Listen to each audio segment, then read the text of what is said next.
tuned in to a Grown Folks production. In the mix with the commish, Nate.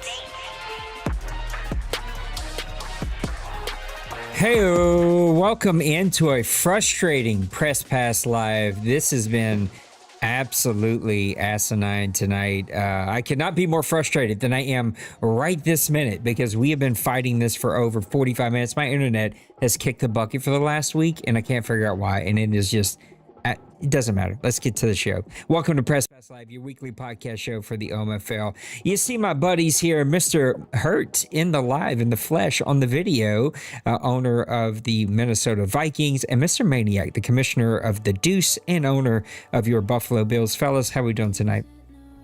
Hello. Doing good, doing good. Sweet. We are way behind. Let's jump right into it. I'm still trying to load Madden. I don't know what's going on. I finally got it to where like I'm actually connected to the internet, but the speeds are so slow. It is taking Madden forever to actually load up. So it won't be on the screen, but it don't matter. Let's go ahead and let's do our 2-minute drill and recap some games week 11, 12, and 13. Mr. Maniac, give me some games in week number 11. Hurt, jump in there and give me some thoughts as Maniac's breaking down some games. Then we'll go to week 12, week 13, and then what are we betting on for weeks 14, 15, and 16? Maniac, take us away, buddy. All right, Hurt, get your drink because it's going to be a little bit. So, man, week 11, we had some really good games, man. We had seen the Cowboys play the Giants, big matchup. We saw Bill kind of keep it close for a while, but Dallas prevails 27-13 in that game. The Jets did not take any prisoners in the 41-18 victory over the Packers. The Chargers and the Kansas City game is actually the one I want to talk about. So we'll look at that one, though. The Chargers do get 24-21 victory over KC. The Saints just nearly missed this game. You guys went into overtime, didn't you? Remind me what game? Saints versus Bears. Yeah, went into overtime. He got the ball first, drove down the field, blocked a field goal, had an opportunity, and then I promptly threw an interception, which led to a field goal. Yeah, I knew it seemed like it went into overtime. I couldn't remember for sure if that was that game, though. But 27-24, hard-fought victory there for the Bears, and no quit in the Saints there. Minnesota demolished the Buccaneers. I don't know if you played the CPU there or not, but 41-25 over Tampa Bay. Cleveland falls to the Buffalo Bills, 31-27. That game was kind of a crazy one, too. One on a walk-off touchdown at the end to seal the victory for the Buffalo Bills. Washington gets a 31-29 victory over Houston. This was a close game. Really good game as well. So, again, like I said, there's a lot of good games. Tennessee 41-37 over Baltimore. Miami just dismantles Jacksonville 39-7.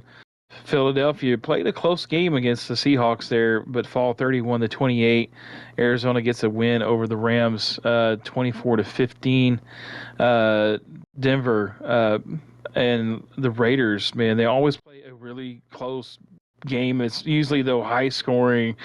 So no defense, but 45-38 victory for the Broncos. 21-17 victory for the Carolina Panthers over Cincinnati. 35-14 victory over the Detroit Lions for the 49ers, and a 38-16 victory for those Steelers against the Colts. Going back to my game, the Chargers and the Kansas City Chiefs, are going to look at that a little bit more. Offensive yards, both teams were kind of even. Both of them got over 300 yards in offense this game. The edge would go rushing to the Chargers, 135-96. Both almost neck and neck on the passing yards, 200 over a little 200 for each team. First downs, man, both teams were churning out first downs all game. 21 for the Chargers, 18 for the Chiefs. And then our turnover battle, the Chiefs actually won the turnover battle here. I'm sorry, the Chargers won the turnover battle here. Only the Chiefs gave up the one. Third downs, not a lot of third downs going on, but the edge did go the Chargers there. So, but a lot of those first downs were coming on the first and second down there. Red zone percentage, 100% for the Chiefs. A lot of times you see that. That usually kind of is an indicator that you'll either win the game or a close game, and it's kind of the way it is right there. But 75% there for the Chargers. And then time of possession was nearly right down the middle with just a little bit of edge going to the Chiefs there. But looking at some of the stats, Justin Herbert, perfect game, basically 2 touchdowns, no interceptions, 13-20. 65%. Mr. Patty Mahomes, he had a touchdown. He did have an interception, 16-23, 69%, but awesome day there, except for that one pick. Rooster Winters, what a name, man. I'm telling you. 13 carries, 68 yards, 2 touchdowns. Definitely getting it done in the red zone. Dameon Pierce, the guy for the Chargers with 12 carries, 63 yards, and a touchdown. And then you see the other guys getting into the mix there, but those guys were definitely the bell cows. Xavier Worthy, man, 6 catches, 131 yards, and no touchdowns, but big factor in that game, keeping the chains moving. Andrew Gardner, the big 6'5" tight end, from Mississippi State with 3 catches for 71 and a touchdown for the Chargers. Rice with 7 catches for 52 yards and a touchdown for the Chiefs. And then McConkey, 4 catches, 42 yards and a touchdown for the Chargers. Moving on over to the defensive side, tackle leaders, the Chargers, Colson with 12 tackles, 2 for a loss and a sack. So he was a busy man there at the middle linebacker for the Chargers. Murphy, the rookie, 10 tackles and a tackle for a loss, but he was definitely active in that game as well. The only sack was there from Colson in that game, and 1 pick by the Chargers, Fulton, with the interception there. He didn't do anything on the return, but man, a close game. Both guys played extremely well, played really good against each other, and again, it's one of those matchups where it's from the AFC West and your own division. Those are usually the ones you like to watch. Crazy game too. Like, you score 21 points if you're the Chargers in that second quarter. You're taking a 21-7 lead, a commanding 21-point first half, and then you go into the second half and you only score 3 points complete for the rest of the game. Like, the Chargers really stepped it up. Worthy hit a couple of big plays I got to see this game, and Logan, who has been pretty quiet this season, I think kind of overall dropped a big game. And give it to the Chiefs, man. He follows it up the next week too. I'm sure you'll want to talk about your game with him. He's got a couple of big wins here at the sort of back half of the season. Yeah, Hurt, do you have anything from that week? Yeah, I think the one game that I just noticed and I got to catch a little bit of was the Titans and the Ravens game. I was looking forward to this just because Nipple's been having the success that he's had this season, and then the Titans, being the defending champ, was kind of, the 2 heavyweights meeting up here in Week 11. And that game actually, it didn't disappoint. It was a 41-37 game, and just kind of caught the end of it. But there was a lot of offense, and somebody for the way Nipple plays that cornerback position, and then knowing Kobe and just being able to do what he does, I was really impressed, or I guess shocked, to see how both teams were in like near or over 500 yards of offense. So we had almost 1,000 yards in this game, and that's just kind of, I don't want to say unheard of for. But both of these guys defensively just don't give up that kind of yards. So it was a fun game to watch, and it just kind of caught my eye then. But it was came right down to the wire, and the Titans pulled it out. 2 defensive coaches put up a 41-37. What's up, Daniel?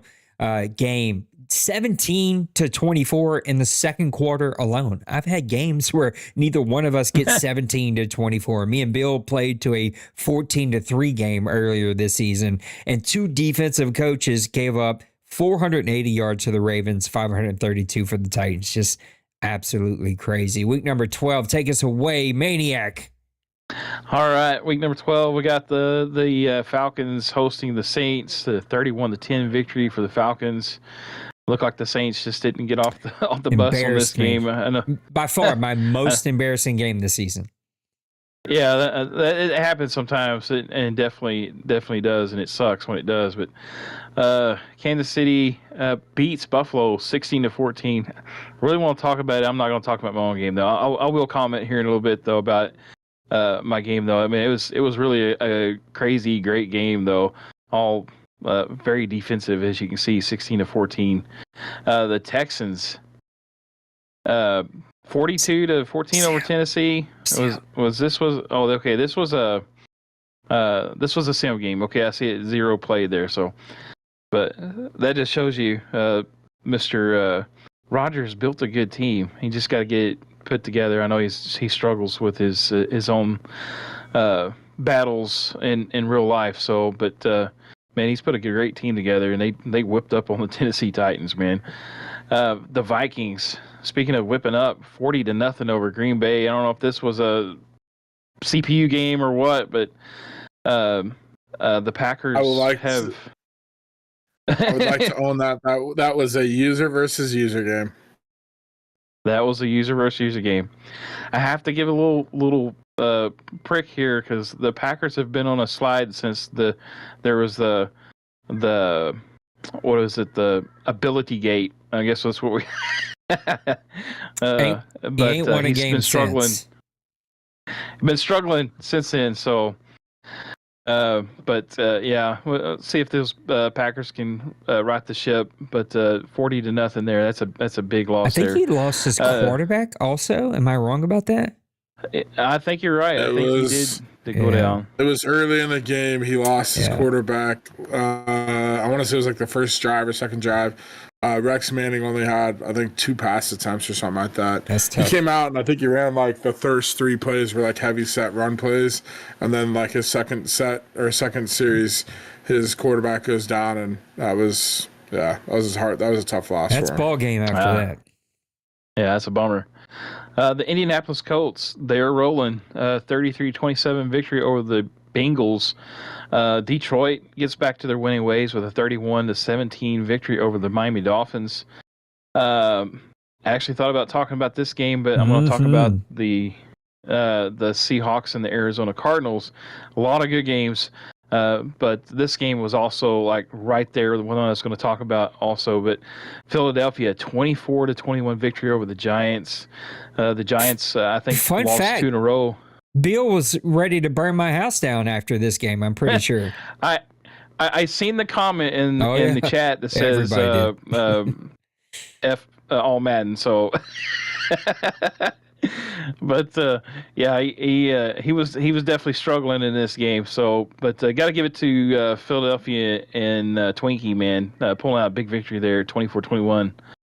Pittsburgh defeats the Buccaneers 27-10. The Chargers get a victory over the Las Vegas Raiders, 31-21. The game I'm going to talk about, Arizona Seahawks, San Francisco 20-17 victory over Carolina Panthers. That's a close game as well. A really tight game. Chicago edges out the Jets 27-21 in this game. That's another game that really talk about and look at too as well. New England 44-41 victory over the Broncos. Again, there was no defense in that game. It's all it looked like 6-on-6, I think, pretty much on that game. But and then Dallas flexes muscles, 49-15 victory over Jacksonville, and then Washington with Mr. Trey 42-38 victory over those LA Rams, which prayers go out to Crazy B-Man. The game that I did want to talk about, the Seahawks and the Arizona Cardinals. This game definitely did not disappoint at all. And you can see kind of the score there in the fourth quarter, 11 points for the Seahawks and 7 for the Cardinals. They were making it kind of a dramatic thing there at the end. So offensive yards totally dominated by the Seahawks, 362-205. Rushing yards, 99-118. Pretty similar. But here's the passing yards, though. And this is kind of a stat you didn't expect to see, but Only 106 yards passing for the Cardinals, 244 for the Seahawks. First downs 21-11. Everything right now is indicating like the Seahawks should have dominated this game, but the turnovers on both sides were a factor. 3 turnovers for each. Third down conversions, not a whole lot. And but again, you look at the stats and you just think the red zone percentage 60% to the Seahawks to only 25 for the Cardinals. But sometimes those stats can be kind of deceiving. But 22 time of possession to only 13:40. Seahawks dominated, but we'll see that the stats here. White a with little caveat to yards. put in real fast before you go through the individual stats. This game was played twice. Like this day was a weird day. It was right after I think we had that like 48-hour, 24-hour, whatever that was, where PSN was down. A lot of disconnects. This one got deep into the third quarter, so really tight, close games. The Hawks were kind of in control. Reset. You know how those resets go, bro. Get the reset. Yeah. Totally goes the opposite way. I think that played a little bit of the mind games with the Seahawks. Yeah, and it does. I think, we've always said that Madden, it is a mind game. Mind game will get into you really quickly there on that situation.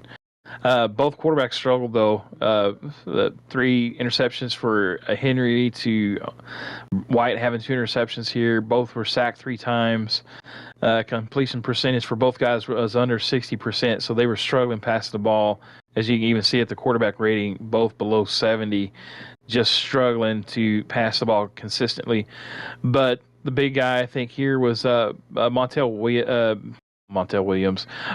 Meadows, 12 carries for 97 yards. He did have 8 yards of carry. I'm kind of jealous, man. I can't get past like 2 yards of carry this season. Me either. Walker with 13 for 61 and a touchdown, and then Charbonnet also with a touchdown there with for the Seahawks rushing. Passing, Devin Duvernay. This guy is like the ageless wonder. He comes in 5 receptions, 97 yards, and a touchdown. The big guy, though, for the Seahawks, Tyson, 5 catches, 80 yards. Palmer was the only guy that really kind of made anything happen for the Cardinals there. 3 catches, 59 yards, and a touchdown. He is also a big-bodied receiver, so those guys were getting open, but just were struggling, I guess, with the passing there in that game. Tackle leader, Hazelton, rookie out of Ohio State, middle linebacker. 12 tackles, 1 tackle for a loss, no other stats there. Well, he did have a forced fumble as well. So that was a big stat there for that guy, the young rookie. Then the tackle leader, it looked like for the Seahawks was Simpson there. The middle linebacker was 6 and 2 tackles for a loss.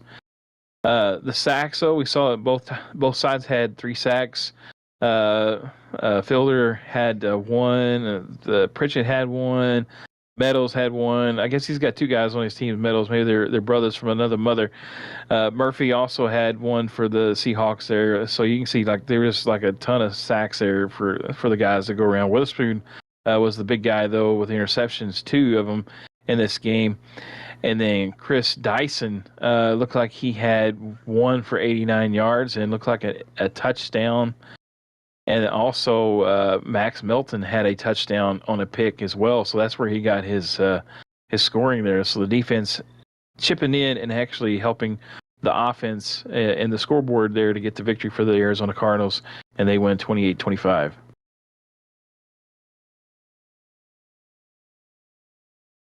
I was given just a second. Big Hurt, you got anything you want to talk about?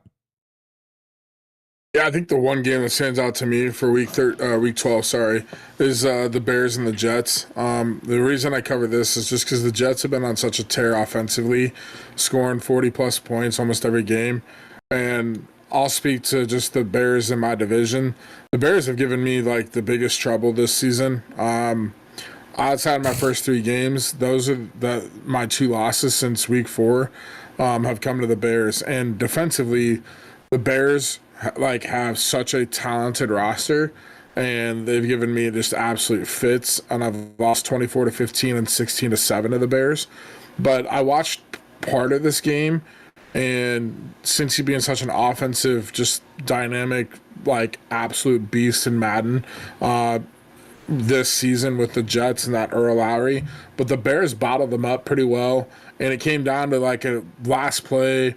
I think he had like thrown a pick, the Bears dropped it, and then he throws a seam route to Devontae Adams. Devontae catches it, gets hit, and like at the 1 yard line, and basically as he's falling into the end zone, drops it for the game-winning touchdown. It was just it was a really interesting game. Both teams had 3 turnovers, and just, like I said, the Jets being kind of shut down and not being able to score the 40 plus points like they're typically known to do. That just kind of speaks to the team that Colin's built. And I think we all think of Colin as just like an air it out, air raid, a high efficiency passing guy. But quietly, he actually has like a really, really, really good defensively rostered, put together team.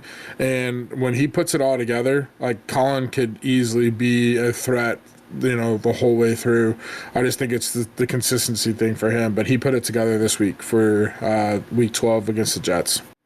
This game was happening the same time as your game was happening. I was actually watching a couple of games all at the same time, and poor Cincy was just frustrated by that Bears defense all day long. All right, 2-minute drill for week number 13. 2-minute drill is a pipe dream because we never get through these games in 2 minutes. But take us away, as most games have been played here in week number 13.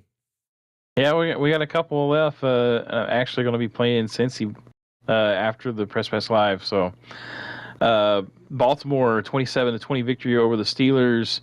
The Raiders with a 37-16 victory over KC. What happened, KC?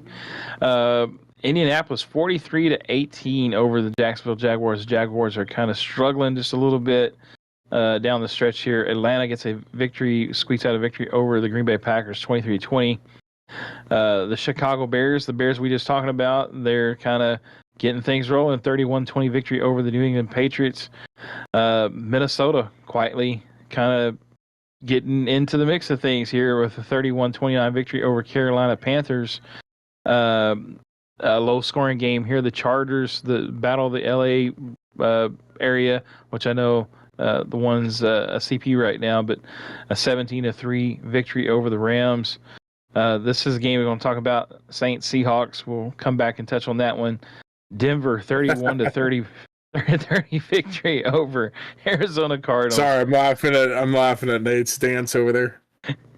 Just excited, I can't man. I got seem 2 wins. I'm not looking year. at the video, but I'm sure he probably gave a little eyebrow raise or something. But oh no, he had a nice little dance there. You'll have to go back and watch that. 31-28 victory for the Bengals over the Miami Dolphins. The Miami Dolphins have kind of dropped a few in a row here, leading down the stretch.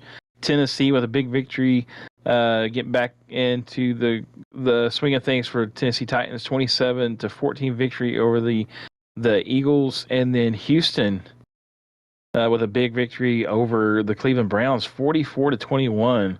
That's kind of like one of those that just came out of nowhere. But we're going to talk about this, the New Orleans Saints taking the Seahawks. Let's go. I heard some music in the background.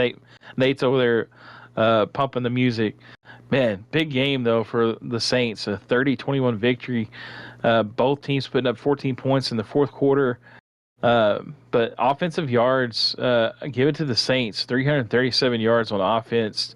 The 239 for the Seahawks. And then 107 rushing yards for the Saints. Only 32 for the Seahawks. I don't know if he just gave up on the run or he couldn't run, but nonetheless. We didn't hit the minimum, so I will say that. Oh, okay. 230 passing yards, so definitely was getting it done in the passing attack there for the Saints to 207. First downs, pretty much even down the board there. Turnovers, the Saints won the turnover battle here, only giving up 2 turnovers and then getting 3 turnovers from the Seahawks. Third down conversions, there wasn't a whole lot of third downs in this game. Only one shown conversion in the game, but then there was a fourth down conversion for both teams. But red zone, 66% to the Seahawks, 50 for the Saints. But man, the Saints were definitely on target this game. Won the time of possession. I got sidetracked there. That's the reason why I kind of sound like I was having like a stroke. 21 to 18, or 21 minutes of time of possession to only 14 for the Seahawks. Looking at the player stats, Mark Anthony had a definite solid game here. Doesn't like the 2 picks, but he did have the 2 touchdowns. Was pretty efficient on this game, 11 of 17, 64%. Definitely was on target for most of the game. Was only sacked once. Brad White, 3 touchdowns, but also picked off 3 times and sacked 3 times. And it was 13 to 25 here. The rushing, Weatherspoon, the big man here, and the Big Easy, 17 carries, 77 yards, and a touchdown. Almost a little over 4 yards a carry there for him. So great stats there for him. Kenneth Walker, 7 of 18, 2 yards, just a little over 2 yards, under 3 yards a carry there. Just not getting it done on the ground. Miller also contributing along with Burgess. Definitely getting it done there on the ground for the Saints. Receiving, the big man that makes a lot of big plays. Howell, 4 receptions, 139 yards, 2 touchdowns, along with 65. So he was getting the long ball done here. Duvernay, again, showing up in the stats, 6 receptions, 101, 2 touchdowns. So got to represent the Longhorns there. Definitely a good game for him. And Olave also getting it done with 4 receptions, 60 yards. And then Smith, Njigba, also got a touchdown. Actually, I think I said that right, so I'm kind of surprised. You did good. Anyway, two receptions and a touchdown in this game also. Looking at the defense, this is where the rubber meets the road here. So the tackle leader here for the Seahawks was 9 tackles for Love. And then for the Saints, it looked like it was Morant with 7 tackle loss. Was Mullins, the previous rookie last season for the Saints, and then also 1.5 sacks. So he was kind of making his presence known in this game as well. Murphy got one for the Seahawks. Young got one for the Saints, and Breezy was also getting one in the mix as well there for the Saints. Interception leaders, Calhoun with an interception, middle linebacker for the Saints. Witherspoon had one for the Seahawks. Pritchett, Mr. Kool-Aid, almost tried to trade for this guy, and I told Nate, no thank you, but I kind of wish I would have picked him up maybe now. So Howden also had an interception. I'm sure that was probably a user pick because Mr. Nate is a great safety user. Take it away, guys. Talk about it. Well, you kind of stole my thunder for this week, but I think the 2 games that I was really excited to kind of watch and tune into, they both have been unplayed. That is the Bills and the Jets, so I'll be excited to watch that here after Press Pass Live. 49ers Cowboys, that's literally like the heavyweight of the NFC. And unfortunately, that game's going to be a sim. So those are the 2 games this week that I kind of was looking at ahead of a couple weeks ago, like looking into week 13. There are a couple other games, but I really want to touch base on the Saints Seahawks as well. Just a few points that I noticed. One, I pull up the stat sheet and I see that every single advantage arrow pointing to the Saints, which is just complete domination. This was literally the Saints Super Bowl because they beat the regular season champion, the Seahawks. And then I know Nate has like this team that he says is an 84 overall, but quietly he puts a few pieces together in the offseason. This team's like dynamic. And the reason I say that is he's got the quarterback. Weatherspoon, I absolutely love what that dude does at running back and how he produces for the Saints. And then quietly, I know this might be a shock, maybe far stretch, but for me, his receiving core is one of my favorites in the OMFL. Hal, whatever his name is. That dude is an absolute monster, and I hated playing him when I was the Falcons. That dude just like 6'5", fast, just runs every route, physical, catches everything. But then you got Chris Olave, who's kind of another just very difficult receiver to deal with. But then he goes out and signs Trey McBride as a tight end that can really kind of be that Kyle Pitts figure, athletic build, but he's not the high-end new name guy. But so I just like what the Saints have offensively. And then defensively, he's got a really good tandem and pair in the edge rush with the rookie from last year, drawing a blank, Mullins. And then Chase Young. And then he's got even Brian Breezy from Clemson. That's a young guy. I think if things build out for him, like this team, it has a few holes, but if he fills them with this offseason, the Saints could easily flip and make a very solid roster. And I just like what he's got, and it seems he kind of put it all together in this game. So I think that's one game that just kind of stood out, caught my eye. And like I said, I'll be interested to watch the Jets and the Bills. But Nate, I think you kind of found something in this game and took out a very solid user and opponent here in Week 13. Yeah, it felt good to have my offensive line play half decent. We went back to the 3-4. We're running 3-4 the rest of the cycle. We're just going to embrace it. Real Saints are going back to the 3-4 in real life too. So, yeah, we got some pressure and team played good. Cardinals played a great game against Denver today. They ended up not going for an extra point. I think they ended up going for like a 2-point conversion, didn't get it, and lost that game. Yeah. A lot of really good games. It sucks that we were robbed of that 49ers Cowboys games. Like those two are like, let's just rob everybody from watching that. But what are we betting on? Let's look at weeks 14, 15, and 16. What are some games that are coming that you think will be good bets or good games to watch? Mr. Big Herd, take it away.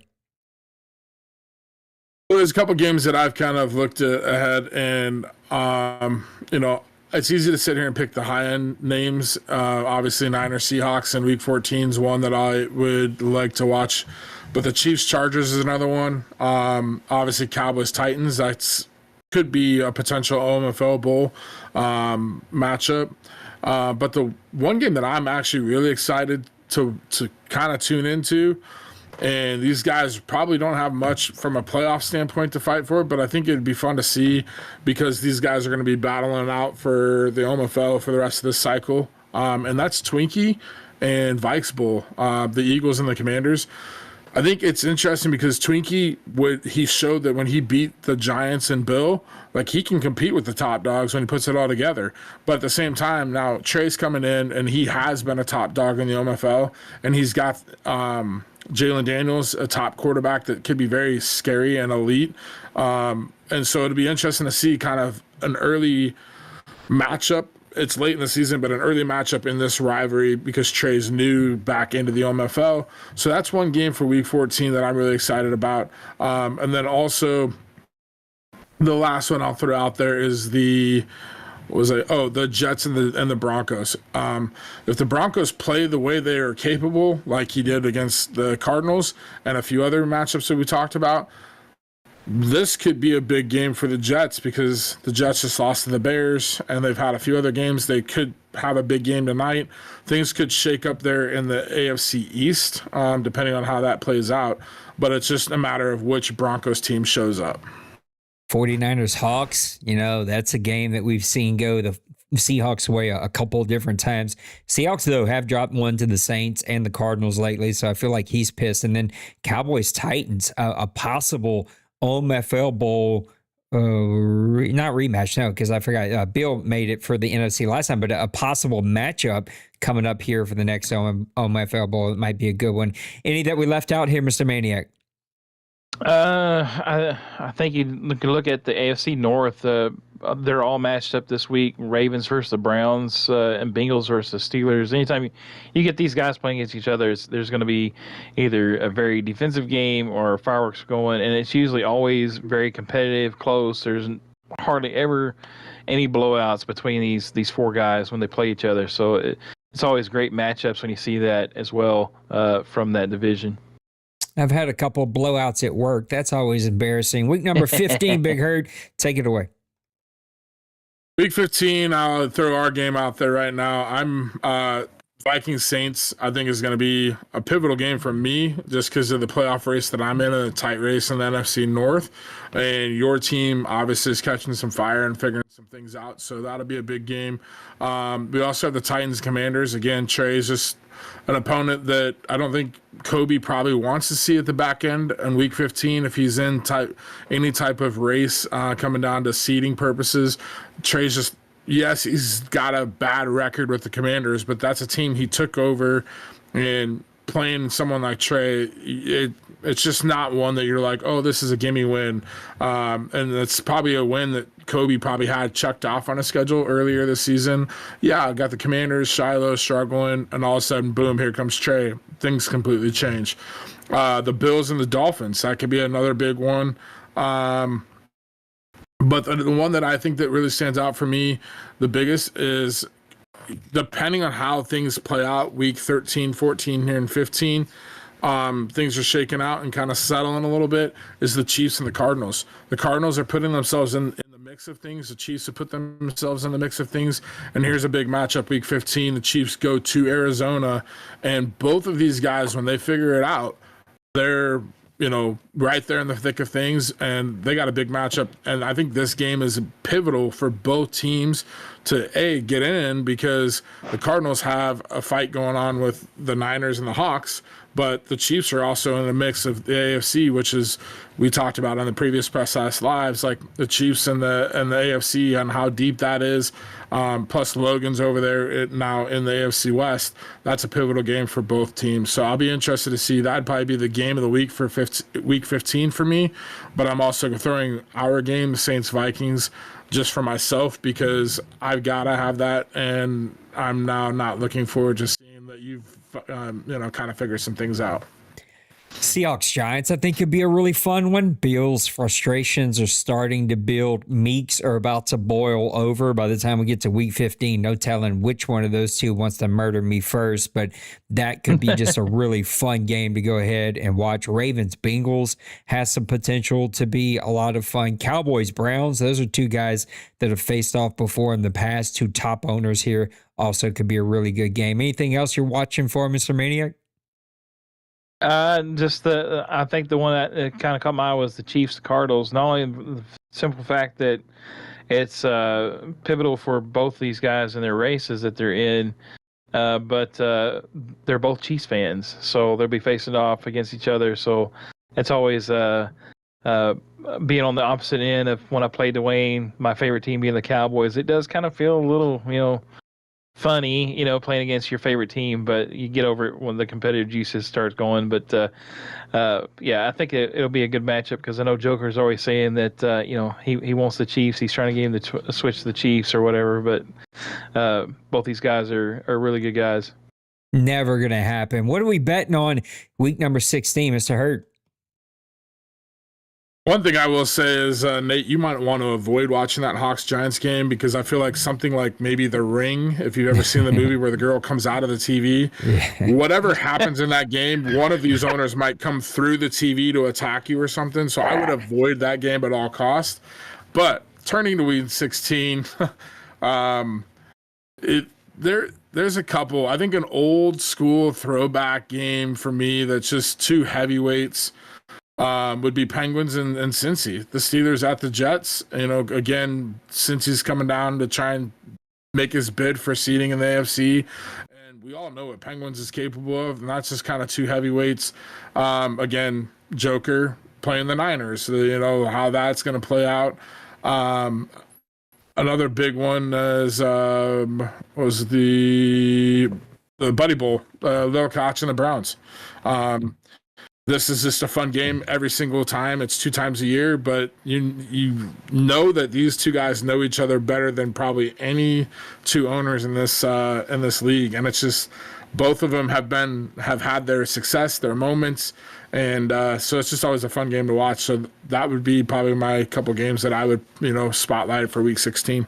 I'm putting some money on that Vikings-Colts game. The two teams that are starting to figure it out this season, starting to turn the corner, and that's just going to be a fun game. And then sneaky good, a rematch of a couple of NFC Championship games. Trey versus Wayne with the Commanders versus the Cowboys on the road in Dallas. That just might be a really fun old-time matchup between two guys who have had some pretty epic battles back in the day. Maniac, anything you're betting on in week number 16? I'm betting on beat Priest. I hope that. Set some interception records. No, I'm betting on the Dolphins and the Patriots. There's probably going to be much defense in that game. Every time we see these two guys face off, there's fireworks. It's usually 40 burgers, 50 burgers on the scoreboard. So I'm kind of looking at that one and being a high scoring game. So I put my money on that one being the over. Should be a really good one. Well, let's turn it over to Mr. Denbrew really quick for some OMFL news, and then we're going to look at a little contender pretender before opening up the mailbag. And let's see if we can get through this before 1 a.m. That would be really nice since I got to start it late. Mr. Denbrew, will you please just take us away?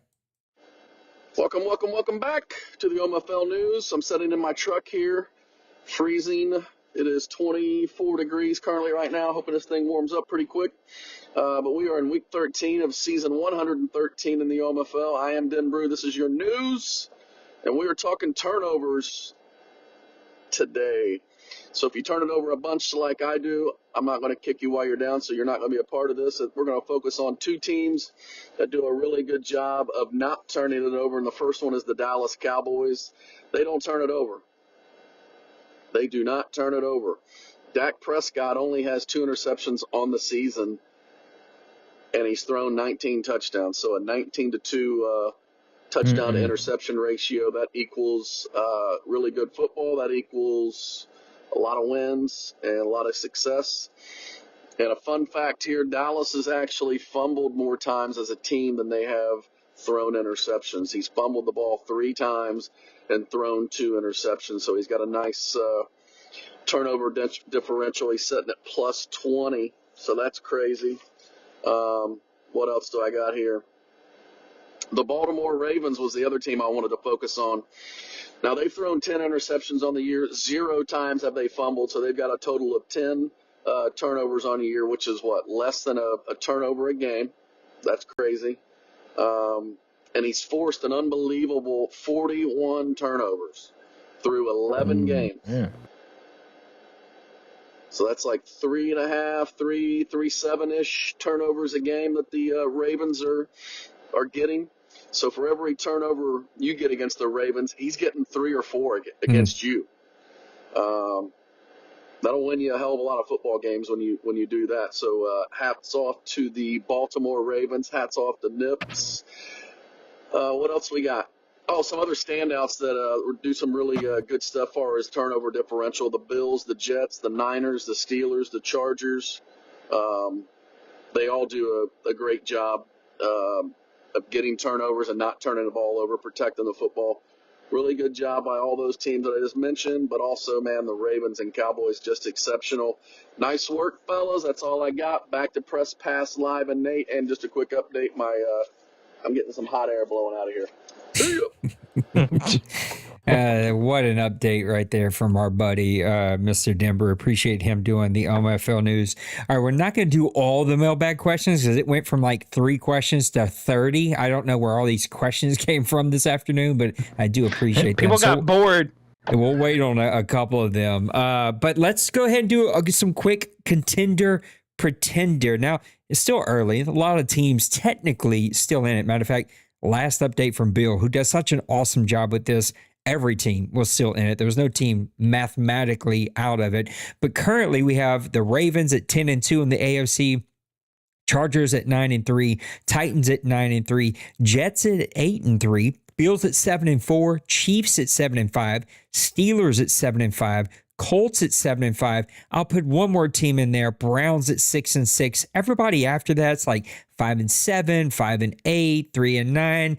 Those 5-win teams, I mean, if you want to throw them in, I'll let you throw them in. Who's a contender? Who's a pretender? I want to get at least 2 of each of those. I'm just going to go ahead and get us started with my first contender. I mean, you got to put the Titans. That's low-hanging fruit. He is your champion. He's got the great team. He started to figure this defense out a little bit. That offense is still rocking and rolling. Now, not a flawless team by any means, but a team that can still win. He is absolutely a contender sitting at 9-3. Not your tippy-top team, but still a contender that I think will get a top seed and will be a pain to have to deal with in the playoffs. Give me another contender for you. Go ahead, Maniac.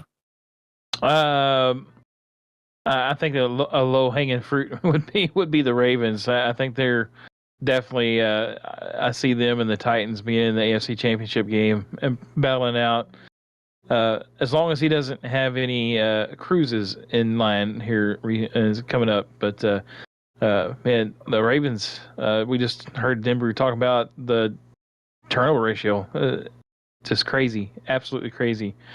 And anytime you do that, you're not giving up points and you're scoring points. As you can see, the point differential there, it's a recipe for success, and he is doing it. So look for them to be there at the end. Yeah, I think you nailed it right there on the head. But I would say for my contender, I want to say you and Cincy were like the names that come to my mind after those two. But you guys are in such a close race. And that game tonight is kind of like, how does it tip? Because if you win, I know you beat them earlier this year. So I'm going to leave that there for right now. Then I'm going to jump over to the AFC West, and I'm going to say Logan and the Chargers is my contender. I know he's kind of hit a little bit of a speed bump and hasn't been as efficient or consistent as he was early on when he switched over and took over this Chargers team. But I think being in the AFC West, he has had such a dominant year, 9-3 record. I think the Chiefs are there, but I think Logan is the one that comes out on top, and so he's my contender to win the AFC West and be in the playoffs. We got to point out a couple OMFL trophies there in the background with Mr. Big Hurt's full screen there. So showing those pretty boys off.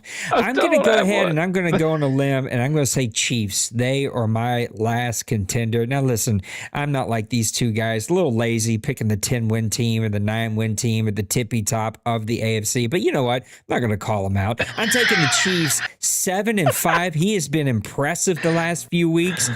Just kudos to Sharks fan getting some things figured out here, getting this team playing much, much better. I knew he dropped the game last week, but he's been playing really good football. Worthy's been making some big plays. He needs to get that run game going. He's making some plays on defense, though. Chiefs, they're my contender. Mr. Maniac or Hurt, either one of you, take me away and give me your last contender. Take me away. Did he just call us out when he had a 9-win team and the defending champion as his first pick? But that'll list it third in the AFC, okay? All right. I'm sticking with the AFC side right now, and my contender is the Colts. I think Bronco Man has definitely figured some things out, playing a lot better. His defense still a little suspect at times, but he has been putting together some points, and I think the Colts are going to be a contender in this playoff. We're going to have to get an updated photo here of Skinny Maniac. We've got, lost the weight Maniac up here. Maniac, give me your last contender. Not Maniac, listen to me. Hurt. Sorry. You're good. I think for me, I'm going to stick with the Jets just because they are putting up 40 points. Yeah. I think even if he does lose this game tonight to Maniac, which is very possible with Maniac's success in the first couple seasons, plus his defense, he has the top corner. I think it's Shepard that can kind of negate Lowry a little bit, depending on matchup scenarios and stuff. But I think the Jets find a way to get in the playoffs as a contender. He went and got Devontae Adams to also put him over the top. That offense is just so potent. I just was a little hesitant after seeing the Bears being able to bottle up that offense the way they did, but I'm still going to stick with them. I think the Jets are a contender, and we all know what Cincy's capable of once he gets in. Massimo is the 7th seed, ran the table to the OMFL Bowl. This is another scenario where I think even if he was a wild card, don't count him out. Like, if he's in, he's got the offense to kind of give anyone fits. So I'm going to say the Jets is my last contender. All right, we're going pretender. I'm going to go ahead and take it. I'm taking the Colts, and that one hurts. Oh, that doesn't feel good to say because I like Bronco, man. I like what he's building over there. He had a tough deuce loss today. He was pretty frustrated with how that one got away from him late in that one. I was able to watch the very end of it. But there's just something about the Colts that he's figuring it out. And he's like a slow burn. But can he hang when we get to the big dogs? Can he hang with the big guys when we get to the playoffs? He's not. He doesn't have that confidence yet. There's a little rattle of the confidence that I want to see him get it back. I want to see a little bit of that bravado back when he was stepping onto the field, just doing whatever he wanted. I think the Colts are going to be a pretender this year. Mr. Maniac, take me away. Give me your first pretender. My pretender for the AFC, sticking over on the AFC side right now. Unfortunately, I'm gonna have to go. I'm gonna say with the. I know it's a 5-8 team, but with the way he's been the last couple of seasons, he's been in the mix, and he was in the mix until I think recently dropped 2 games, and it's the Dolphins. You sure you don't want to take one of these 3-win teams? I mean, they're right there for the taking. No.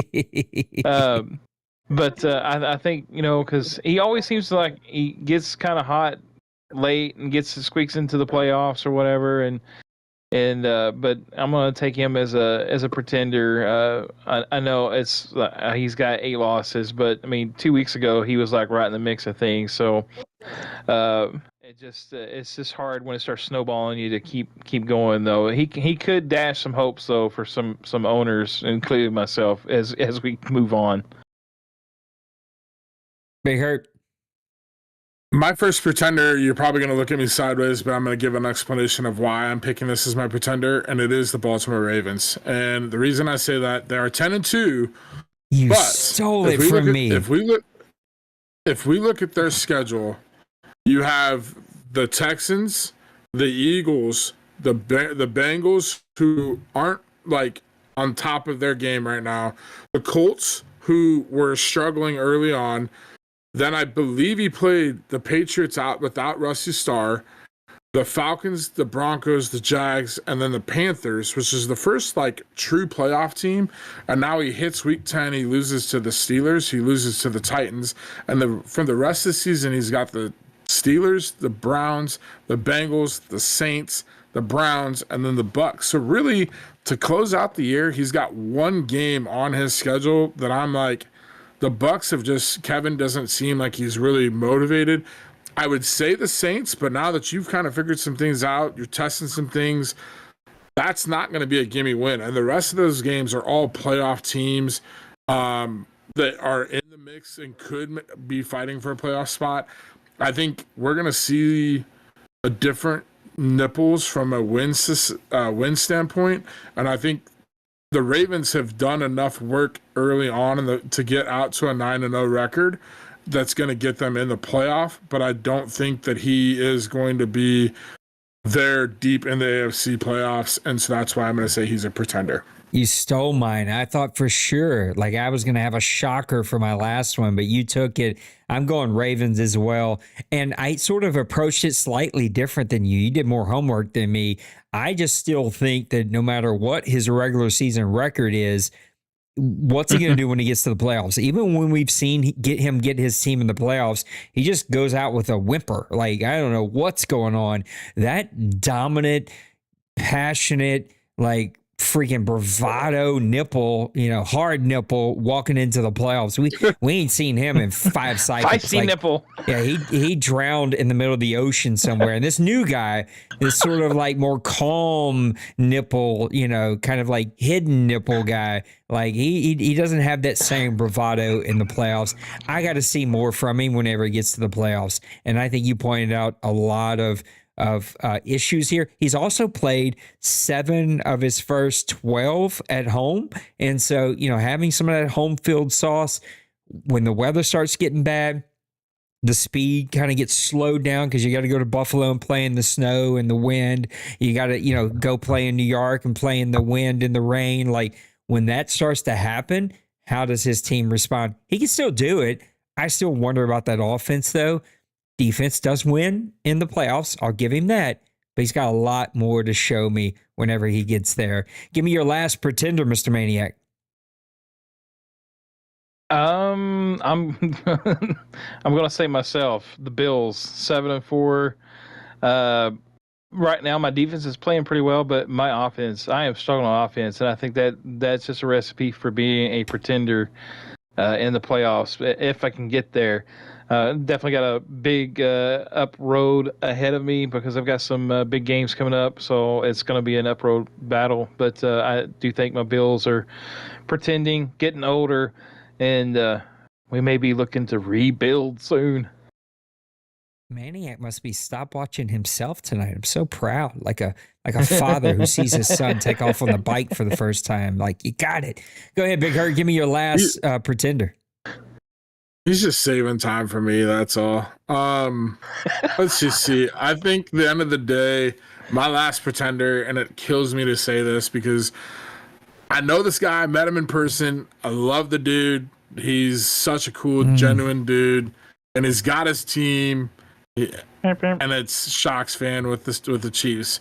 I want to see him succeed. I want him to come over and literally come over that hump and get into the playoffs and then make a deep run. He's got his team. He's excited and all that. But the problem is I look at now Logan's in that division, and on top of that, he's got 318 points allowed to 283 points for. That's 30 plus point differential, and then you're looking at an AFC, basically roadmap. You got the Jets, you've got the Titans, you've got the Ravens, you've got the Bills, you've got all these teams, and the majority of those teams can put up 30 plus points at any given point. The Chiefs have the offensive power to keep up, but when it comes down to it, we know defense wins championships, and you have to be able to get that stop to get that win in the playoffs. And I just don't know that the Chiefs have that or have shown that to get that key stop and get them over the hump. So I'm going to call the Chiefs my second pretender. NFC, we got the Cowboys at 10-1. They are not allowed to be any of your contender. Not letting you do it. 49ers at 8-2. Seahawks at 8-4. Cardinals at 8-5. And then it gets murky like the Mississippi. Falcons at 7-5. Vikings at 7-5. Lions at 7-5. Giants at 6-5. Bears at 7-6. Packers at 6-6. Panthers at 6-6. And then it gets to the rest of us who just don't need to be in the conversation. So lots of teams to choose from over here. Let's go contender, pretender again. We'll just bounce around like we have been. My number one contender, I'm taking them. I'm buying into the hype. Give me the Arizona Cardinals. Now I have a little bit of a pause because my guy didn't take his extra point when he should have to go ahead and tie a game and go into overtime. Like, that makes me question him a little bit. We know his offense can put up a ton of points. He stole one there against Seattle a couple of weeks ago. He's got a couple of big games coming up, but at 8-5, he is contending, and I think he will make the playoffs as a wild card team. He will be right there. He is my first contender. Maniac, give me your first contender. Let's see. I'm going to go with the Vikings, the NFC North. I know Tim's always, putting out there that the Lions are the king of the North, but I think the Vikings have started showing and putting things together, and I think he's definitely going to getting to the playoffs from that division. It's gonna be a tight race. I mean, because obviously you got three guys there: Bears, Vikings, Lions, all the same, basically the same. Oh my! Oh, oh my! But yeah, so give me the Vikings. Though I think Big Hurt's definitely turned a corner in getting things done over there in the north. I absolutely agree with you. Big Hurt, give me your first contender. I'm gonna give my first contender is gonna be the Carolina Panthers. I just got done playing Bird. Man, I tell you what, this dude like quietly was just an absolute headache for me to stop. I will say that Nick Sims, my X Factor young linebacker, was out, and he's out for a couple weeks. So it did cause me some issues in stopping the run game. But I think even if he was there, like Jonathan Brooks, man, that dude just runs the ball so efficiently and so well. And Bird's so, like, mischievous and just, like, making the right cuts at the right time, following his blocks and doing all that stuff.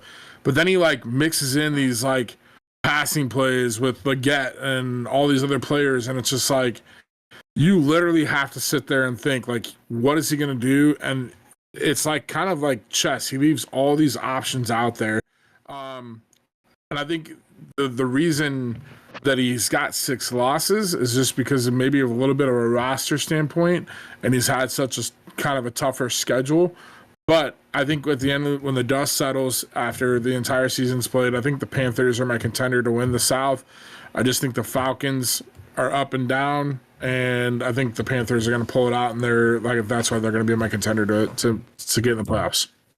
My second contender could be so many teams. Like, there's so many really good teams. The one I really want to pick is pretty frustrated right now. And the frustration that he has is keeping me from picking them. I'm going the opposite. I'm going the Atlanta Falcons. He's sitting at 7-5. He started to figure out some things there on offense, but it really is his defense. He's a lot like the Seahawks, where he calls plays that trick you into really bad throws. He'll show you one thing, do it completely different. He also, and I learned that, again, they're very similar in what Meek and what Fleury do. They will very quickly set their defensive line to do that, like, quick snap and get off the ball quick and try to get some early sacks. So you better, fake snapping from time to time. You get him 2 or 3 times on that, he'll turn it off, but then you got to check him every now and then to make sure he still has it off. But the Falcons and Fleury have figured some things out. Maniac left him a really good team. I'm sorry, not Maniac. You guys flip-flopped on me. Maniac did leave a good team, but Big Hurt left him a really good team. Still wondering if the quarterback can play great into the playoffs. Against me, the guy was unstoppable, Hall of Famer, but he's got a lot of weapons, plays really great defense. Falcons are going to be a contender for me. Maniac, take it away for your second contender. My second contender, I'm going to go with the Cardinals as well. I started to go with them as my first, but I just definitely think the Cardinals have definitely put some stuff together. He plays really well offensively, and I think this one game that he showed that we talked about and stuff, his defense played really well in that game. He had 2 pick sixes that actually ultimately won that game for him. So I think he has the ability to play good defense. But if they can shut down, giving up so many points and stuff, I think that's just going to make him so much more deadly. But definitely the Cardinals are going to be there in that contender. My second contender team, I want to say, and it's kind of like you said, you can't pick the Cowboys. I feel like it's the same thing picking the Niners, But like points allowed, he's at 174 points, which is absolutely insane, being 11 games in. So I'm not going to pick the Niners, even though that's who I want to pick. And I'm going to jump down, and I am going to take the Giants as my contender. I think Bill is frustrated, but I also think part of the frustration is he's getting everybody's best shot. He went to the OMFL Bowl last year, and so it's not like you can kind of fly under the radar and get everybody's like, I'm just playing the Giants. No, you're playing the team that went to the OMFL Bowl, represented the NFC. He made a name for himself by beating the two kings and the two, Goliaths of the NFC in last year's playoff run to get to the OMFL Bowl, and then faced Kobe and gave Kobe a pretty good game. So I think part of that is he's getting everybody's best shot, and things aren't just playing maybe as well for him in certain scenarios. And so I think that's frustration. But we all know that the Giants are a very good defensive team. He's only allowed 221 points. And like I said earlier, when it comes to playoffs, defense is where it gets you wins. So if he can get in the playoffs, which I think he can definitely get a playoff wild card spot, I'm going to call the Giants as my second contender, just based on his defense and who Bill is. Yeah, they were the team that I did not pick, just because of his frustration level. Let's go Pretenders now. And boy, we left a lot of teams still on the table, but I'm going to go ahead and pick one that's already been picked. I hate to do it, but I got to pick my guy, Bird in the Panthers. My guy was so frustrated last night. You could hear it in his voice. He was not happy after dropping that game to Big Hurt. He logged into the shooter chat. He was like, "Oh, y'all full. I'm going to bed." We're like, no, hang on. Nope, I'm going to bed. And I was like, okay, my guy must have lost. Logged in, looked at the score, seen that he had lost. So it happens to all of us. I'm a 2-win team. So I feel you. I get it. The Panthers are just missing a secret sauce here. I don't know what it is. It's very hard for me to pinpoint because, like you said, Bird is, I think, one of the most frustrating players to play because it is that chess match. He does everything well. He's one of those guys that you feel like he's sitting next to you looking at what plays you're picking. You're like, how? How did he know to call that blitz at that time on that play? How did he know to make that cut on, like, how does he freaking do it?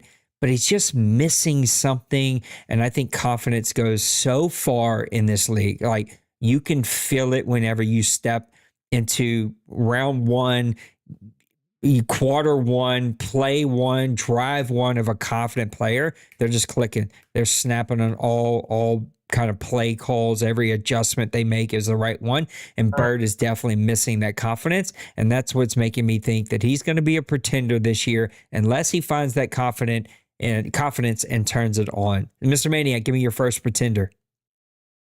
I'm going to go with the Detroit Lions, 7-5. I know they're still in the hunt for the division, but he has definitely been struggling, I think, on defense a little bit more this season.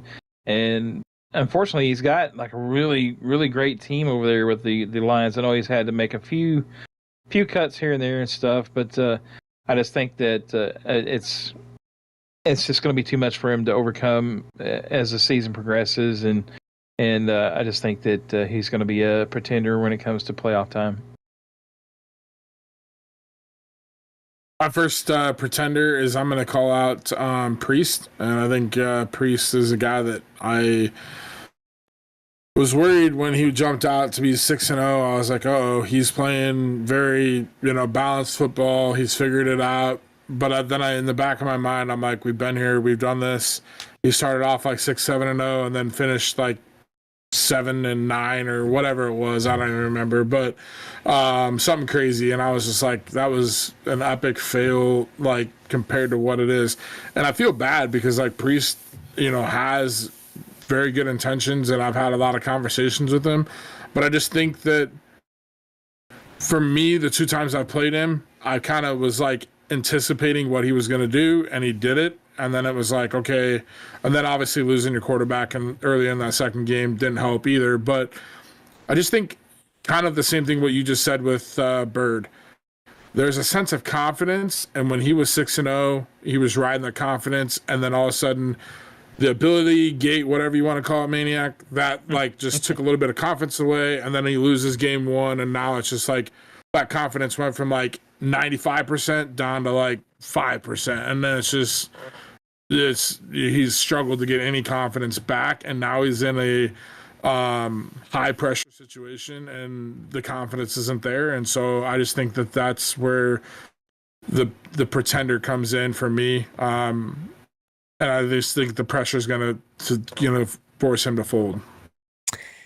We're shock podcasting tonight. I'm taking the 49ers as my second pretender. I don't know. It's a gut feeling that I have. They're just, when I think pretender, I'm thinking guys that have a legitimate chance to win the bowl. Now, as long as he's breathing and has two opposable thumbs, D-Money is going to have a chance to win the bowl. But just something in my gut tells me that he ain't feeling it. And I don't know if it's life. I don't know if it's baby. I don't know if it's a combination. I'm just being bored of beating up on these guys every single season and every single cycle. But either way, I think the 49ers are a pretender. Don't have a reason why. Very impressive defensive stats. I just think we're going to get to the playoffs. Somebody's going to, smack him around. He's going to get a tough loss by like 4 or 5, 6. And we're going to be like, how'd that happen? I can't believe that happened. That's what happened last season. And we seen, he won his first one and now he takes the rest of the cycle off. We've seen him kind of do that. And that's why he's going to be my second pretender. We got to hurry up and wrap this up since he's in the chat. Like, I'm going to sleep. Hurry it up. Maniac, give me your second pretender. I'm going with the Seahawks. I think that what you've talked about, the struggles and guys, don't get mad at me. I picked myself to be a pretender too. So so what's good for the goose is good for the gander, I guess, or what's good for the gander is good for the goose. But anyway, however that goes. But I just think that the struggle is there mentally, and either if it's all Madden or whatever the thing is, it's there, and it's a real thing that's a block to get over, and I just don't think the Seahawks are going to be able to get over that hump. My second pretender is a team that you guys just took as contenders, and that's the Cardinals. If you would have asked me 2 weeks ago, I would have said they're a contender. But I think how things have played out, especially going 4-2 in a game where he could have just kicked the extra point, those are decisions that you have to make to put yourself in a position to win that ball game, knowing that you have to give yourself a chance. I think part of his decision is that he's given up 344 points allowed, and so he's probably like, you know what, I'm going to trust my offense. I'm going to go for 2 and get the win. But at the same time, extend the game. Nate, you've been in a couple of overtime games this year, and you know how crazy it is. Even if you don't get the ball and a field goal, you can still go down and get that touchdown and win the game. I just think that the Cardinals should have kicked the extra point, and I think those are as wide open as the NFC West is this year. This is his chance, and I think he's like trying to force it rather than just letting it play out in his favor, and play football the way he is or the way he can, and it would be his division this year, I think. But I think he's pushing too much and trying to force the issue because the opportunity's there, and I think that's where, again, kind of like Priest, you're trying to force things, and with the pressure, it's just going to force him to collapse. Yep. It's kind of hard to argue that. Let's see how many of these mailbag questions we can get through as quick as we can. Clearly, Fentanyl has made its way up to Detroit because Tim says, who wins the best division in the OMFL? The NFC North. Now, I love you, but I'm a little confused by that best division in the OMFL conversation you got going there. Right now, we have... See if we can get over here and show it. Right now we have Minnesota at 7-5, Detroit at 7-5, Chicago at 7-6, Green Bay at 6-6. Quickly tell me who wins it. I'm going to go ahead and tell you right now it's the Vikings. And even though Chicago's finding some heat going, Tim, I don't know what's happened. He's sort of all over the place. And yeah, ever since we made him change his don't throw interception trait, he has lost 6 games in a row. So Priest, I think, is out of it. I'm just going to go. That's who's going to win.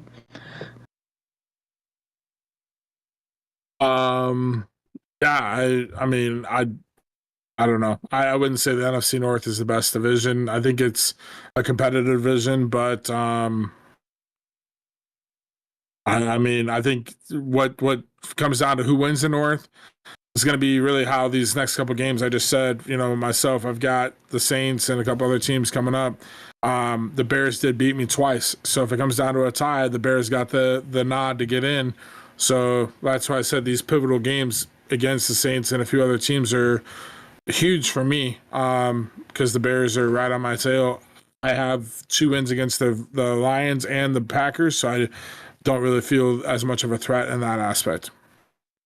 My guy said, I don't know, and then talked for 5 minutes about the NFC North. Do multiple teams make it from the North? No. Y'all be lucky to get one team in. I mean, that's only by rule's sake. Yeah, I was thinking to say they're battling against the NFC West that also has 3 guys that are like 8-win teams, and I just don't think it's going to happen. You might get 2 from the North. And that would probably, my pick would be probably the Vikings and the Bears, but that's going to be like a big if. I don't think we get 2 teams. If we did, it would definitely be the Vikings and the Bears, in my opinion. But again, I think it just comes down to how these last couple of weeks play out between me and the Vikings, or me and the Bears, because the Bears did get me twice in the regular season. I wouldn't say that it's only by rule that we get in, but yeah, we'll just leave it at that. I got to give you all a little hard time. Listen, you've turned those Vikings around way quicker than I think anyone would have ever assumed. The other teams, there's some weird things going on over there. They're still figuring some stuff out. And look, we went to All Madden. That's going to be a shift for a lot of teams.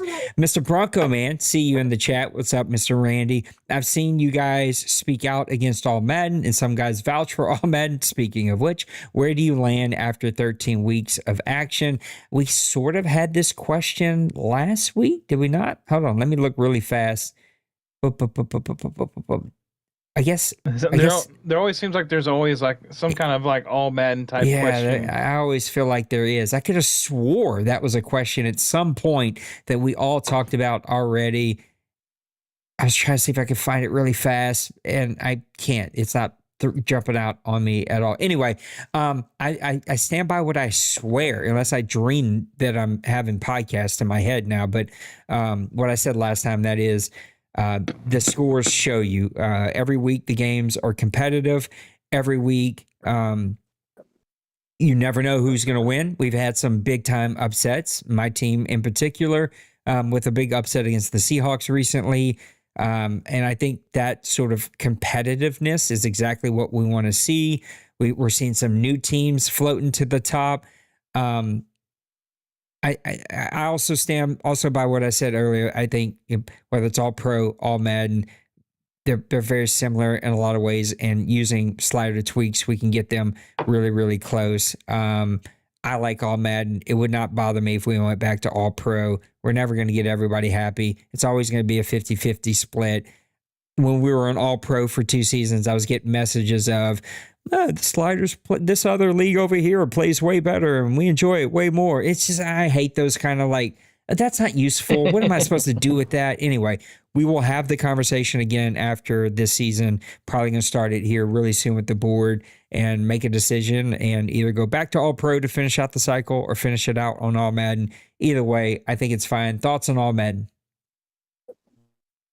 I mean, it's got its perks and it's got its difficulties. I mean, it's the same thing with All Pro. It's got its perks and it's got difficulties. So just gotta roll with the punches, and hopefully you can figure it out. If not, just deal with it. And unfortunately, I like I said, my team, the last few seasons, I was able to run the ball. And my offense was pretty decent. I have sucked at offense on All Madden. And yeah, it does get frustrating, but I just keep going after it and trying to figure it out, and just keep doing the best I can, and try to get better at it, I guess. And that's the outlook you have to look at, I think. I think there's pros and cons of both, and it just depends on which cons and pros mean more to you, is how you're going to feel about it. And ultimately, I initially was really against All Madden until I put a little bit of time, just got comfortable with it. And that's why I said I think guys who aren't against it, I just haven't played it enough. And it'd be the same if we were sitting on All Madden going to All Pro. It's too easy or whatever. But bottom line is, for me, I look at the statistics, and we don't have outrageous interception numbers, which I thought we would, because guys would be throwing in tight windows. Our DBs are reacting. It's playing well in that aspect. And then rushing the ball. I'm struggling running the ball, and I've tried 16 different running backs this year, it feels like. But, I mean, there's really 2, 3, 4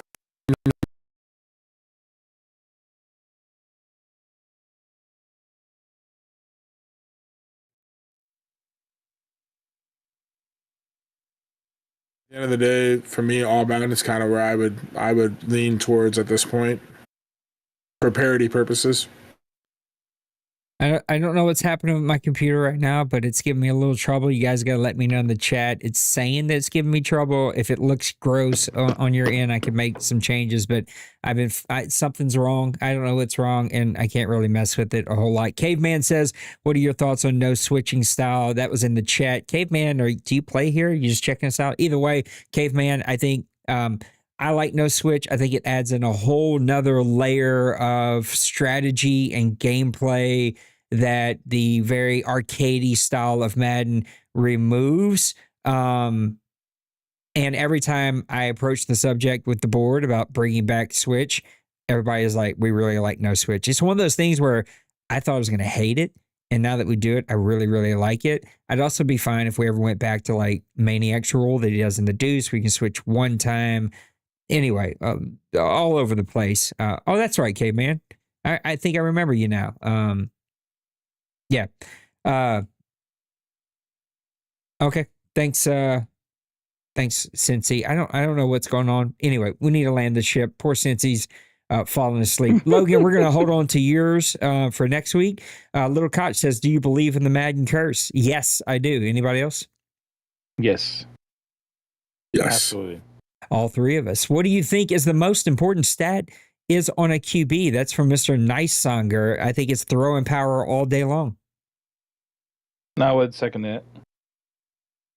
I would say throw under pressure for me. Yeah, that's a good one. I think like Joe Burrow's kind of a testament. The throw power is not the greatest, but he can still make the throws. I think throw under pressure is probably the one for me. That's a really good one. I like that one.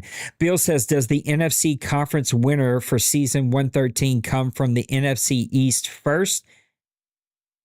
A third consecutive season. I think that got wonky on you, but I think he's asking, does the NFC conference champion come from the NFC East? Yes. Yeah, okay. I think instead of first, I think he meant for a third consecutive season. There you go. I would say yes. Yeah, I would go with that. Cowboys are playing good hard football. To go here. against the Cowboys. Yeah, it's hard to go against Cowboys at this point. Somebody could get hot. We've seen that several different times. My time that I made a run, that was a team no one expected. Last year, Bill and his Giants, I would not put it past Hurt to go on a run. I would not put it, if Colin can sneak in there, Bird can get hot. Like any weird thing can happen, but this isn't a weird thing. It's like, what do you think will happen? And I think NFC East is definitely one. Little Koch, we're going to save yours for your prediction of rookie and offense and defensive rookie of the year. Mr. Wayne says, what do you think? Try this again. What do you tell a coach who's having a rough season or cycle? I tell him to quit and never play this game. Watching your game versus Meek is a perfect example of a team not tanking, playing to win games, even when playoff chances are slim. My playoff chances are not slim. My playoff chances have been cannibalized after week number 2. They are as dead can be.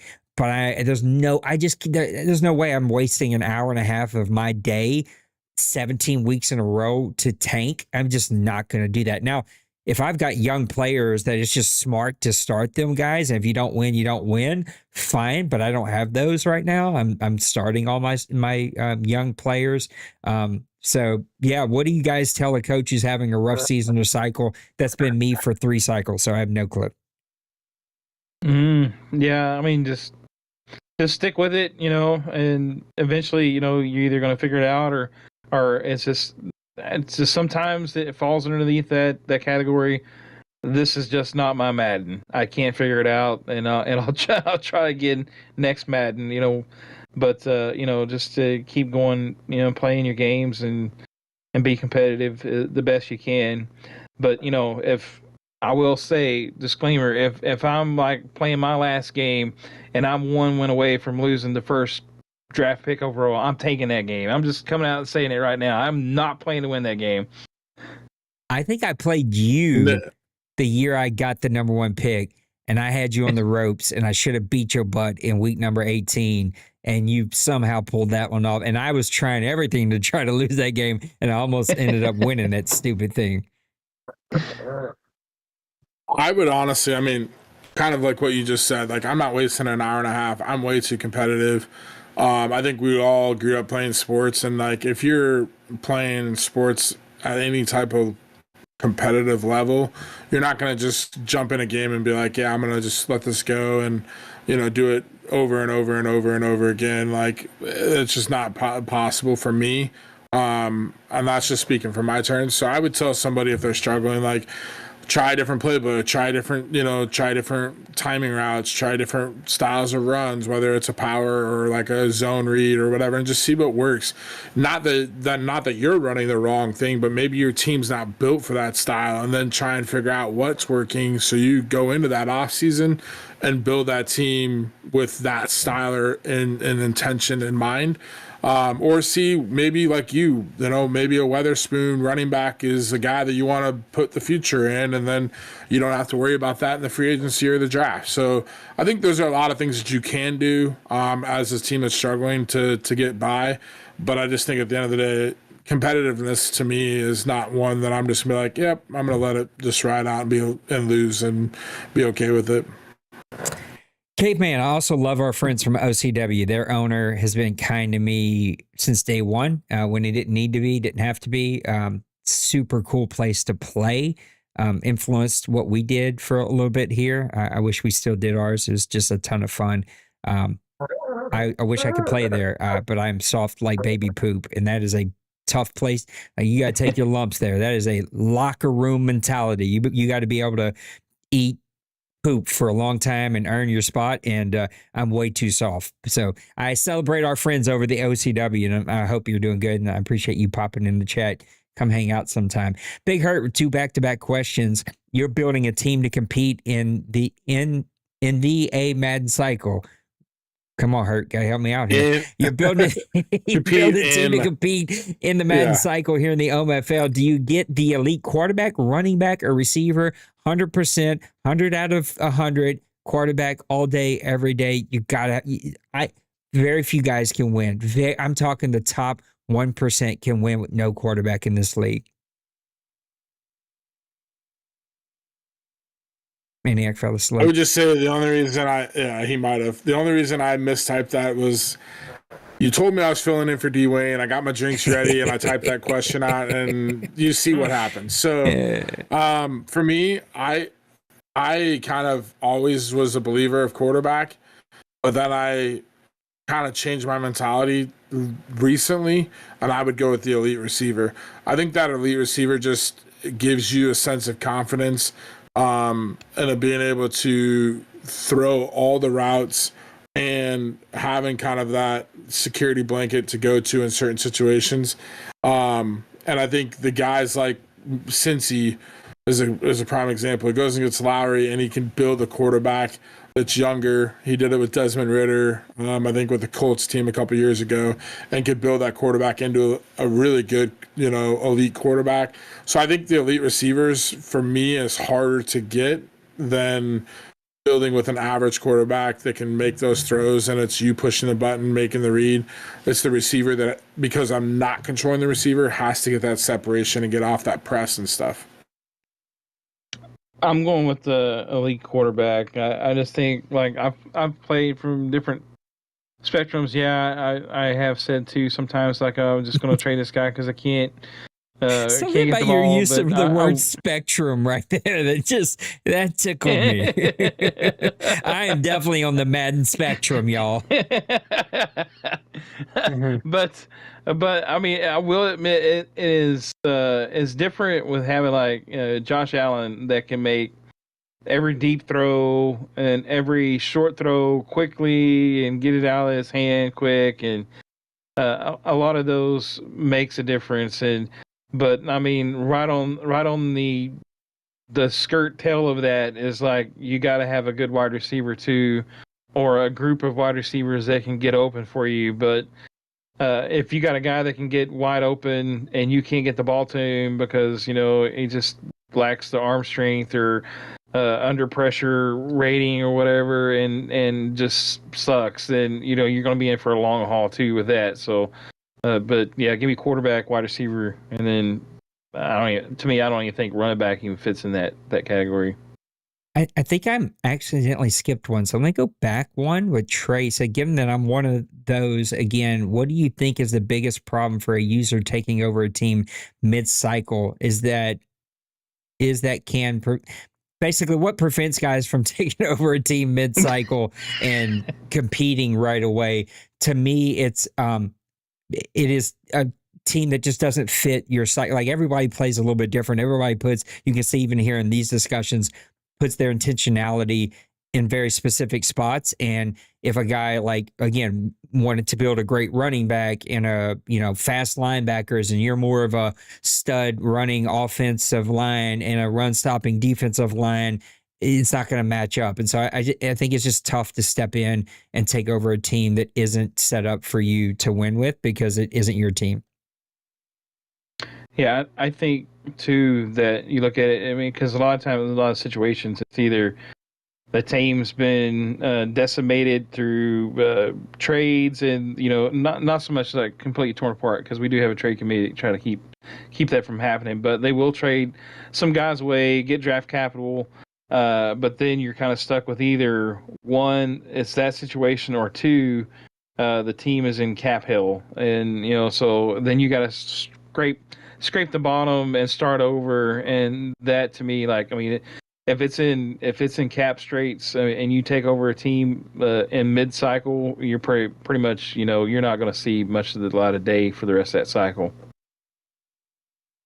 I would say it depends on what team and what division you're coming into. Trey's situation coming into like D Wayne's division, it's just, I mean, you're coming in, you're trying to rebuild your team, but you're also competing with the top dog in the league right now. But if you're coming into like a situation where, Crazy B-Man came in, he's got a pretty deep division as well, with the Niners, the Hawks, and the Cardinals. So it really kind of just depends on that situation. But I would say at the end of the day, really playing style is the biggest thing. And then figuring out, like, those Madden draft class rookies that you have, like, you don't know anything about them. They could be a, 6-foot receiver with speed, but does that guy play like you envision him? We all draft people and we're like, oh, this dude's going to be a beast, and then he flops, or you get a defensive end that you think is just going to be a great pass rusher, and he's not that at all. So I think at the end of the day, it's kind of figuring out what you have, and it takes 4, 5, 6 games for you to really kind of figure out and see what he does week to week, for me to know like how that team's going to play. Big Hurt says, and then for defense, do you go elite defensive line, linebacker, or DB? My heart wants to say defensive line. I think stats back up DB in this league. Yeah, I mean, I'm thinking DB, because if you got a guy that can cover the short intermediate routes, that gives your mediocre to mid D-line a chance to get to the backfield and get after the quarterback. Whereas, like, if you have a guy on the defensive line that can get in the backfield really quick, but you got nobody that can cover on the sides, these guys got wide receivers. They'll get open. They'll shoot drag slants and curls and whatever short route they can get, and they'll make you pay for it. So until I had Dylan Marshall, I would have said elite linebacker, but having Dylan Marshall has completely changed my mind, and that's kind of what prompted this question. I would say elite DB all day, just because that dude takes away a receiver. I've played Maniac with Shepard, and he literally just took away an entire receiver off the map. And so I would say defensive back for me this season, playing with Dylan Marshall 1000% is the way to go. Linebacker for me would be second, and D-line would be third. And that also is on all Madden. If we go to all pro, that could change a little bit, but I just think the way the DBs react on all Madden, if you get an elite DB and then you have that all Madden reaction time, like, that's just it.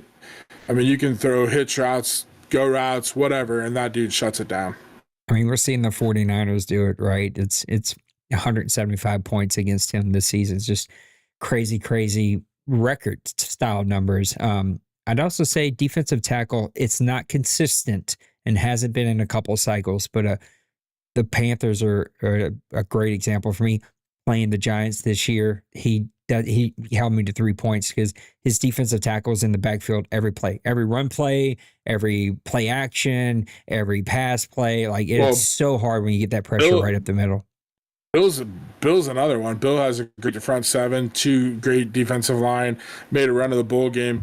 I just got done playing the Panthers. He has 2 stud linebackers, 2 crazy defensive linemen, but at the same time, I was still able to get the ball out and feed Justin Jefferson 12 times. Bateman got 8 catches, and that was 20 of my 22 completions to 2 receivers. You put an elite DB and takes one of those guys out of the game, it could be a completely different game. Yep, I agree with you. All right, last one, and then old man's got to get himself to bed. Poor Cincy, he's got to hurry up. That makes it hurt. Stop talking. I want to play the Bills.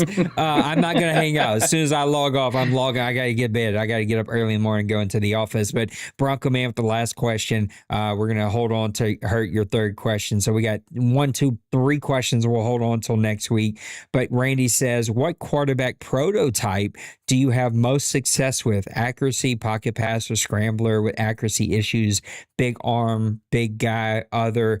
For me, and I haven't had this in 3, 4, 5 cycles. I've tried to find this, but my perfect quarterback is like the Miami Dolphins Duke. Like I want a guy that's got a big arm, but can also scramble when needed to.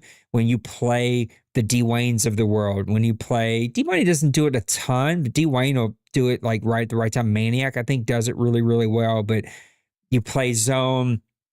You got everybody covered up, big third down, quarterback right up the middle for 25. And you're like, it just is a punch to the gut.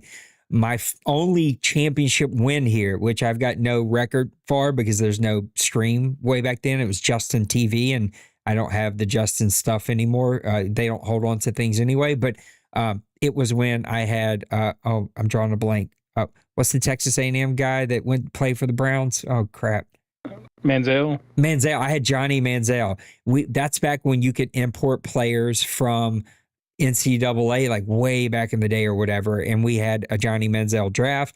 I drafted Johnny last Madden season of 2007, 8, I don't know, 9. It was somewhere in there. Won it, and it was because I could do RPOs. I'm not RPOs, didn't have those back then, but you could do option plays. I also, he had a big arm. I love a guy that's got a big arm that can get it downfield, but also can run it. That to me is my prototypical. I've not had that. I've had the prototypical just pocket passer with the big arm. So I got to minimum have the guy with the big arm, but I like a guy with some speed. What about you guys? I like the improviser. It's kind of the mixture, I think, between a good accuracy quarterback and a quarterback that can scramble. Normally, when those guys are the improviser, they have those traits, and I think Allen, that's like second on his trait because his arm is so big, so he's strong arm quarterback. But the improviser traits and stuff, I think, are really important for that, the scrambling ability and able just to move within the pocket, get away from pass rush. How big an arm is it? Oh, it's about like bigger than average. 3 foot. It's 3 foot long. It's hurt. Save us. Yeah. I mean, I was gonna go with just naming a few guys like model builds. I guess JJ McCarthy. I'm really enjoying just because he does have the the escape speed to kind of scramble. Dak Prescott. Mahomes. Those guys that have that decent speed, but not like the Lamar Jacksons. Because I feel like if I get a Lamar Jackson, I just am too quick to be like, okay, screw it, I'm gonna run. But if I have a guy that's like where I'm under pressure and I can just scramble and pick up that 5-10 yards and just keep that as a threat, but really be more of like an efficient passer. It doesn't have to have the Josh Allen type of arm.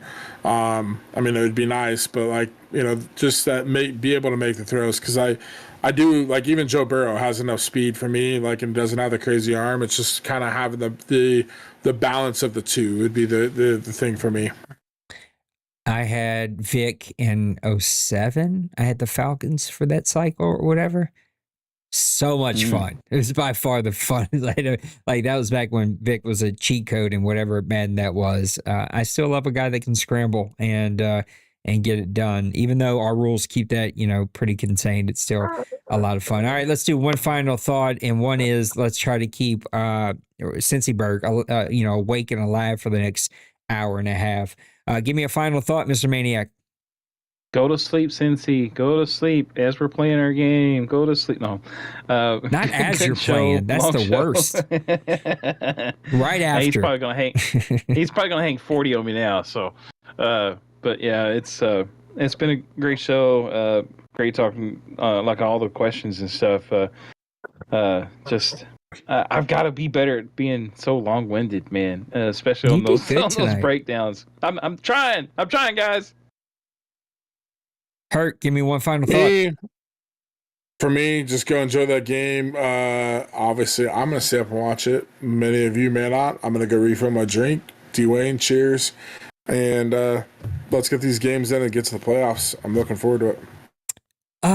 One final thought. I've said this on my stream. We're still real zone heavy in this league. And even though it's within the rules, I wish I played more guys that I've seen so much zone this season. Like when my wife gets home, I feel like I'm looking for a gap to get to the kitchen. It's just like I'm next year I'm going to record the numbers because I do write them down during my games. I watch my numbers and the others' numbers. I'll look for trends just so that you know.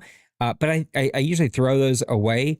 I'm going to start holding on to those. And I think I'm going to compile just a little scientific study on my own. So outside of that, everybody's doing good. I get it. Some guys absolutely hate all Madden, but for every guy that hates all Madden, there's guys that absolutely hate all pro. It is what it is. We're doing our best. I think you can't argue with the results, which is we got some really competitive games. A blowout is shocking in this league. Whereas with all pro, we've probably seen a few more blowouts. All right, I'm going to bed. I love you guys. Take care of yourselves. Take care of those around you. Thank you for hanging out with us for an hour and a half plus hour and 45-minute show tonight. Woo! I can't get these two together. You put these two together right here, it is game over. Like we're here for a minute. Pour yourself a drink, fix some supper, put on something on the TV to keep yourself awake. We're going to be here a while. Guys, I love you. I got to get out of here. Bye. Deuces.